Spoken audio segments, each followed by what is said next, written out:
क्या आपने कभी ऐसा गुस्सा महसूस किया है जो अंदर से ज्वालामुखी बनकर फट पड़े?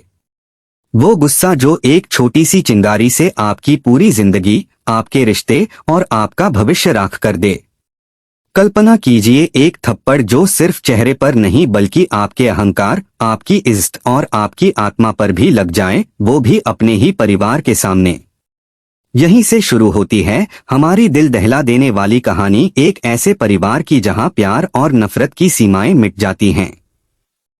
यह सिर्फ बदले की कहानी नहीं बल्कि एक सबक है कि गुस्सा इंसान की सबसे मजबूत डोर को भी तोड़ सकता है। तो आइए आराम से बैठिए, चाय की प्याली थामिए और डूब जाइए इस भावनाओं, तनाव और रहस्य से भरी कहानी में, जहां दुर्गा देवी, पॉलिटू और अहाना के फैसले जिंदगियां बदल देते हैं।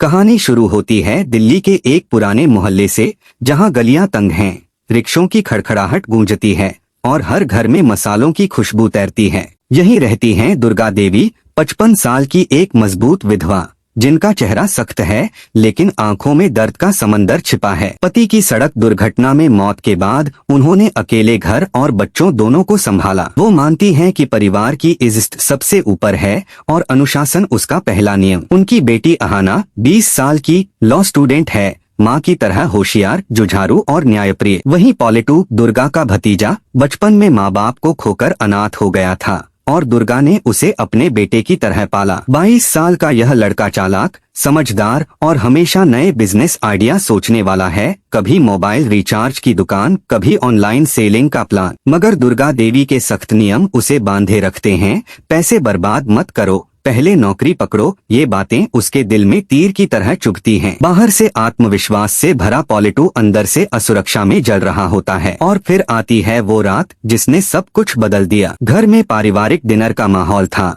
गर्मागर्म रोटियों की खुशबू, हंसी मजाक और रिश्तेदारों की बातें। लेकिन पॉलिटू के अंदर गुस्से की आग भड़क रही थी। दुर्गा ने फिर उसे डांटा, पॉलिटू, ये क्या बकवास प्लान है? पहले नौकरी पकड़ो, फिर बिजनेस की सोचो। और बस यही वो पल था जब सब्र का बांध टूट गया। पॉलिटू चिल्लाया, आपको लगता है आप रानी हैं? मेरे बिना ये घर चल ही नहीं सकता। कमरा सन्नाटे में डूब गया। दुर्गा देवी ने बिना एक शब्द बोले उठकर उसे जोरदार थप्पड़ मारा। वो थप्पड़ सिर्फ उसके गाल पर नहीं पड़ा बल्कि उसके अहंकार को चूर चूर कर गया। मेहमान सांसें थामे देखते रह गए। कोई दुर्गा की हिम्मत की तारीफ कर रहा था, कोई पॉलिटू को समझा रहा था। पॉलिटू सिर झुकाकर माफी मांगता है, लेकिन भीतर उसका दिल जल उठा था। वह सोचता है, अब मैं बदला लूंगा, उसे डराऊंगा ताकि वो मुझे फिर कभी छोटा न समझे। अगली सुबह जब वह दुर्गा को चाय बनाते देखता है तो उसके अंदर नफरत की लहर दौड़ जाती है। दिन बीतते हैं लेकिन वो थप्पड़ उसकी नसों में गूंजता रहता है। एक दिन बाजार में उसे एक खतरनाक विचार आता है।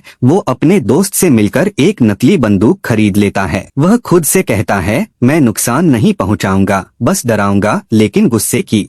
लेकिन दोस्तों, जब लगता है कि सब कुछ ठीक हो रहा है तभी किस्मत करवट लेती है। रात के सन्नाटे में गायत्री देवी की तबीयत अचानक बिगड़ गई। सीने में दर्द उठा, सांसें रुकने लगीं। राधिका ने दौड़कर पंडित जी को बुलाया, जिन्होंने अपनी वैद्य विद्या से उन्हें बचा लिया। सुबह होते होते गायत्री देवी ने राधिका को बुलाया और कहा, बेटी, तुमने इस घर की रोशनी लौटाई है। आज से यह हवेली तुम्हारी जिम्मेदारी है। तुम इसकी नई मलकिन हो। राधिका की आंखों में आंसू थे लेकिन दिल में गर्व। उसने वादा किया, माँ जी, जब तक मैं हूँ यह हवेली खुशी और इज्जत से गूंजेगी। लेकिन कहानी यहीं खत्म नहीं होती, क्योंकि परछाइयों में छिपा ठाकुर साहब का पुराना दुश्मन जगमोहन अपनी चालें चल रहा था। उसने मोहल्ले में अफवाह फैलाई कि राधिका ने हवेली पर कब्जा कर लिया है। अब हवेली के दरवाजे पर एक नया तूफान दस्तक दे रहा था। क्या राधिका इस नए संकट का सामना कर पाएगी या फिर हवेली एक बार फिर बर्बादी के मुहाने पर आ जाएगी? दोस्तों, यह जानने के लिए जुड़े रहिए बड़े घर की छोटी बहू के साथ, जहां हर एपिसोड में छिपा है एक नया रहस्य, एक नया इमोशन और एक नई सीख। अगर आप राधिका के साहस और इस कहानी के साथ हैं तो चैनल को सब्सक्राइब करें, वीडियो को लाइक करें और शेयर करना बिल्कुल मत भूलिएगा।